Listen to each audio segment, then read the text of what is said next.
பட்டினத்தார் அப்படிங்கிறத பார்த்துருப்பீங்க. பட்டினத்து அடிகள், அதாவது திருவெண்காடர் என்று சொல்லக்கூடியவர், ஆரூரார் என்று சொல்லக்கூடியவர்.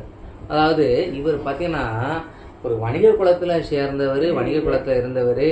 இவர் இறைவன் சிவபெருமான் மீது தீராத பற்று கொண்டார். இவரை பற்றின ஒரு கருத்து உண்டு. அதாவது பார்த்தீங்கன்னா இவர் குபேரனாக முற்பிறவில இருந்தார்.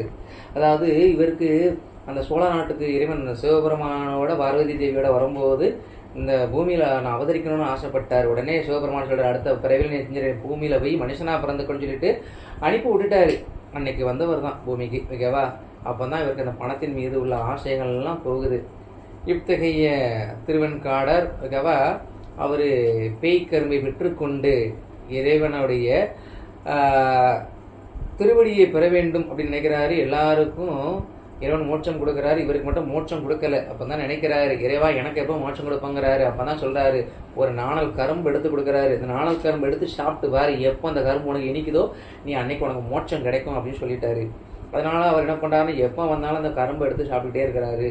அப்போ தான் வந்தார், திருவொற்றியூருக்கு வந்தார். அதாவது சென்னை மாநகரத்திலே வடக்கு பகுதியில் அமைஞ்சிருக்கக்கூடிய கடற்கரை ஓரமாக இருக்கக்கூடிய அந்த இடத்துக்கு வர்றாரு. அங்கே வரும்போது அந்த நாணல் புள்ளி இனிக்குது. அப்போது அவர் தெரிஞ்சிருச்சு, தான் இறக்க போகிறவங்க தெரிஞ்சு போச்சு.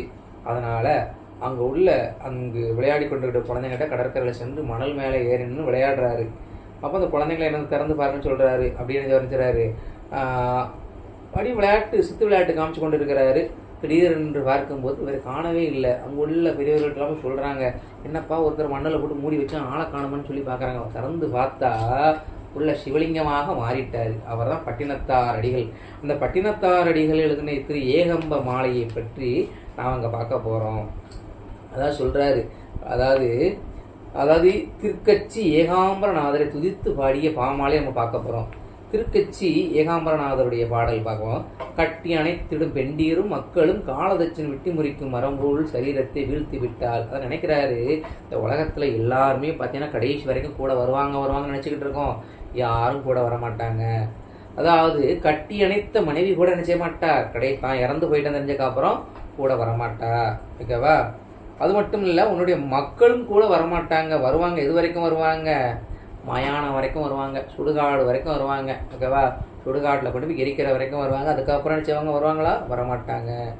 எட்டி அடி வைப்பரோ இறைவா கச்சி ஏகம்பநாதரேன்னு சொல்கிறாரு. வருவாங்க, எது வரைக்கும் வருவாங்க? அதாவது உன்னை கட்டின மனைவியும் மக்களும் கூட நான் உங்கள் கூட இருக்குன்னு சொல்லுவாங்க. ஆனால் அவங்களால் கடைசி வரைக்கும் வர்றது அந்த இறுதிச்சடங்கு செய்யக்கூடிய சுடுகாடு வரைக்குமே வருவார்கள். அதற்கு மேல் ஒரு அடி கூட எடுத்து வைக்க மாட்டார்கள். இதுதான் இந்த உலகம் என்று கூறுகிறார் முதல் பாடலில்.